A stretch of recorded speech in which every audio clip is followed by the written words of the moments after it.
Okay, so yesterday we talked about how it was Tuesday and we figured out what today was going to be. Does anyone remember? Good, today is Wednesday. What day of the week it'll be is Wednesday. Yesterday was the 5th. Today will be the 6th. 5, 6, today will be the 6th. Okay, and what year are we in? 2020. So we have, in our month. Does anyone remember what month? We started a new month. January, February, March, April, May.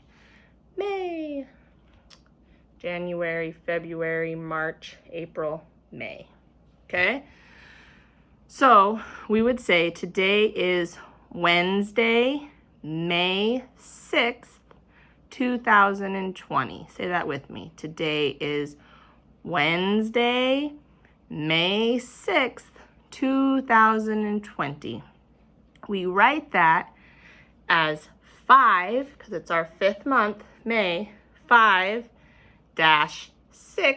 our 6th day, -20 for the year 2020. Okay, so 5-6-20. I know we're not really writing dates much anymore, but it's still important to remember how to write them and what those numbers represent. Okay, so today is Wednesday. Yesterday was a Tuesday. Tomorrow will be Thursday, Sunday, Monday, Tuesday, Wednesday, Thursday, Friday, Saturday. Okay, so today is Wednesday, tomorrow will be Thursday. So, sorry, big truck just drove by my house. Today is Wednesday, May 6th. We are going to be starting on page 11 in our packets. And again, we are going to be talking about the author's purpose. So, authors write to educate us. They write to inform us, to give us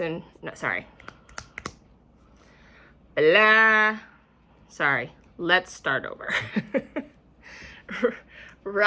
Authors write to entertain us. Okay, so they write to entertain us, to make it fun, something fun to read that's entertaining and funny and just enjoyable to read or listen to. So they write to entertain us. They write to inform us of things. That's to educate us about things. So they give us information about stuff we might not have known.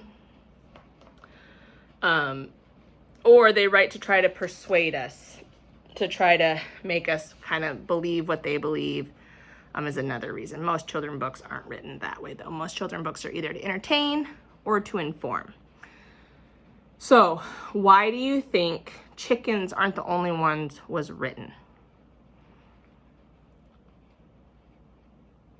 Yeah, to inform us. They wanted to give us information. They wanted to teach us the difference between animals that lay eggs and animals that don't. Mainly, they wanted to show us all the animals that lay eggs, right? That's what the book's about. Chickens aren't the only animal that lay eggs. They're not the only ones. So they wanted to give us all this information about all the animals that lay eggs, right? They can also make it fun. It can be entertaining. Like, this book was pretty entertaining because it rhymed and it was fun to read. So it can also be entertaining. It can be dual purpose. But I think the main point of this book was to teach us something. Okay, sometimes books are to teach us like life lessons, like last week's book. We don't have to follow along with what our friends want us to do. We can make our own choices. It was kind of the lesson in that book that they also wanted to teach us that animals are kind of like us. We have a lot of things in common. And to consider that when you think of how you treat animals. That was last week's book, right? But it was also fun. It was entertaining. This week's book is definitely to educate us, to inform us, to give us information about animals that lay eggs. So down below, why do you think the author wrote this book? So the author wrote this book to, and what do you think she wanted us to know? So the author wrote this book to educate us. The author wrote this book to inform us. The author wrote this book, whatever you think. And then what do you think she wanted us to know? She wanted us to know about all the animals that lay eggs, right? She wanted us to learn about animals that lay eggs, oviparous animals. All right, so you're gonna go ahead and write that down here. You can draw me a picture up here if you would like. Snap a picture of it, and you are done with job number 1 today. Job number 2 is our second vocabulary word this week. So our first one was mammals. Our second word is oviparous. So oviparous are animals that lay eggs. Write about your favorite oviparous animal, okay? So you're gonna think about all the animals that lay eggs, and I want you to write about your favorite one. So if I was writing about it, I would write about a sea turtle, because I love how sea turtles come up onto land, come up onto the beaches to lay their eggs, and then they go back into the ocean, and you can see the little baby sea turtles scuttling down to the ocean to try to, make it into the water, which is where they live most of their life. So I would write about sea turtles. So write about your favorite oviparous animals. So my favorite oviparous animal is a sea turtle, because I love that they go onto the beaches to lay eggs, and I love watching the baby sea turtles go back into the ocean. All right, so that would be what you would write. So pick your favorite oviparous animal, your favorite animal that lays eggs. If you want to go look up some stuff online with your families, you can. You want to go back and watch. Chickens aren't the only ones again to see it. My son would probably choose dinosaurs, because he loves dinosaurs right now. He's big into them. He knows all their names and information about them. So he would definitely probably choose a dinosaur. So it's up to you. Go back and look and see, what you think. Maybe yours is a shark. I don't know. But whatever yours is. All right. Then we're going to go to page 13, and we're doing the Bossy R practice. Okay, so we have OR that says or, as in horse. Horse. OR says or.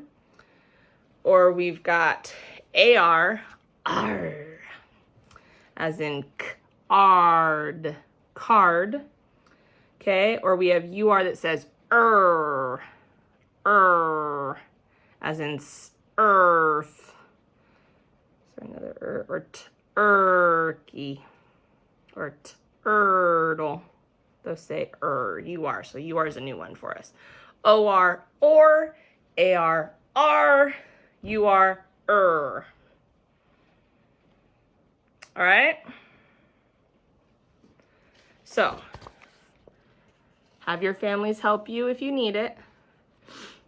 Match the picture to the Bossy R blend that it has in it.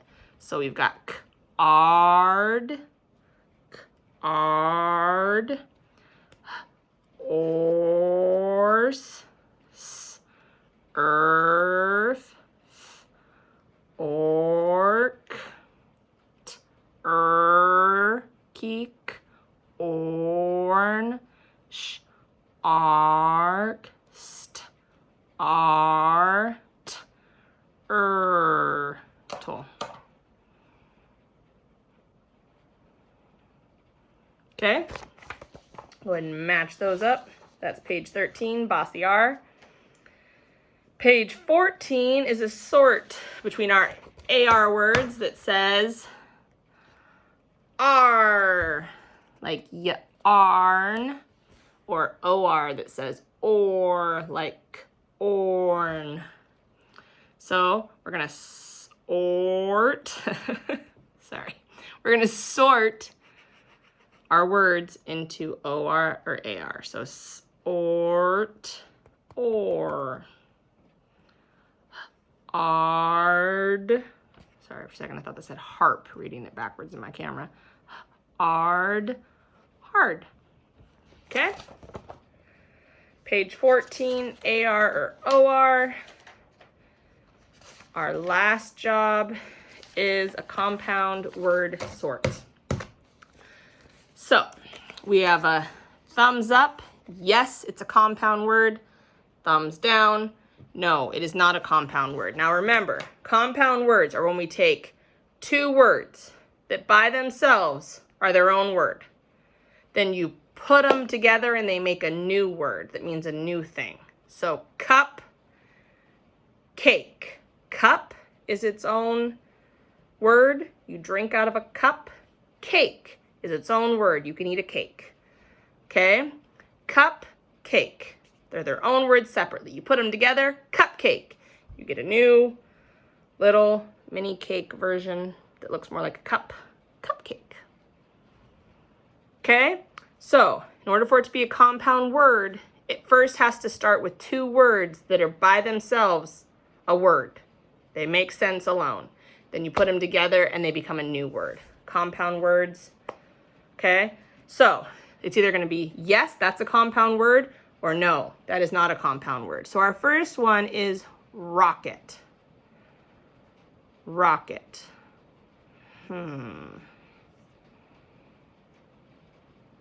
Well, rock. Rock is a word.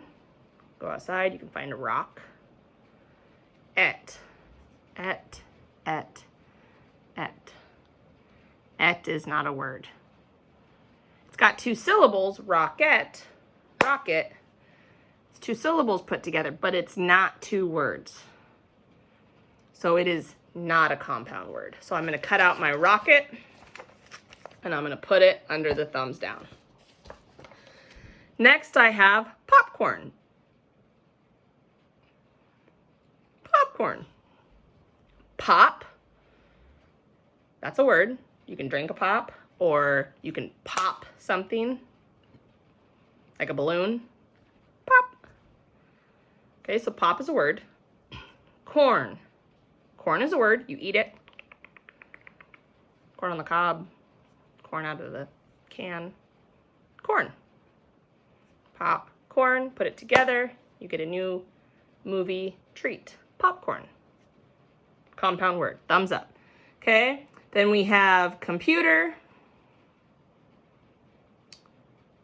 Table, I'm assuming is supposed to be the next one. And then scarecrow. And dog. So,